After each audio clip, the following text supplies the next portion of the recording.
My story is something that happened to me and 4 friends of mine back when we were between 17 and 18. To avoid any confusion, I'll use our names. I'm Frank, F, Yasmine is Y, Kyle is K, David is D, and Emma is E. As pals going all the way back to junior high school, we developed a very strong friendship and had some bro rituals, Friday night for parties or playing cards and video games with beer.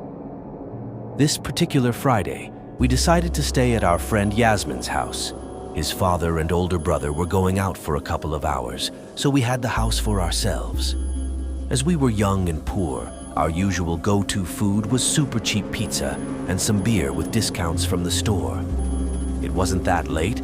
The clock was just hitting 8:30 p.m., and the smell of cheap beer and pizza was flooding the kitchen.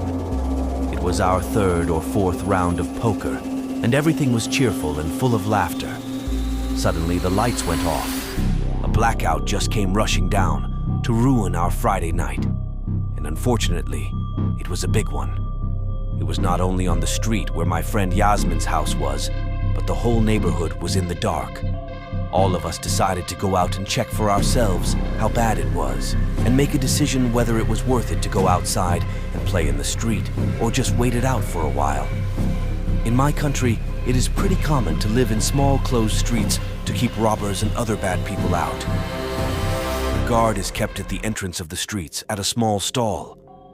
This particular street had a clear view of close neighborhoods, and Yasmine decided to go and take a look to see if they were suffering from the blackout too.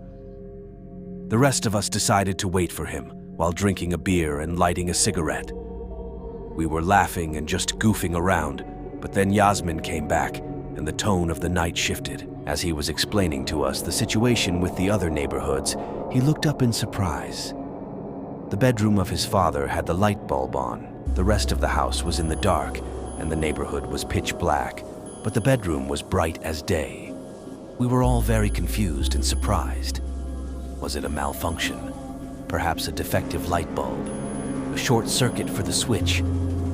All these things crossed our minds, and as such, we decided to go and investigate, except for Kyle, who wasn't done with his cigarette, decided to stay outside. When we walked up the stairs, everything was dark, and we couldn't see any light.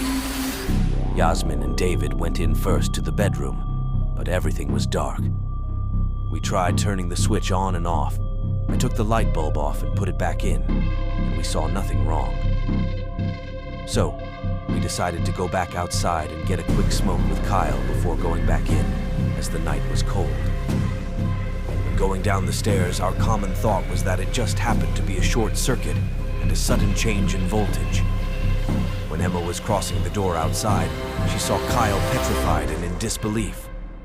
The whole time we were upstairs, he swore the light was on the whole time, but the moment that terrified him was when I took the light bulb off and the light was still on. To our horror, the light was still on when we walked outside. Kyle wasn't lying, and to make matters worse, a sudden cold wind started rolling. Since I'm horribly lagging, I'll make a part 2.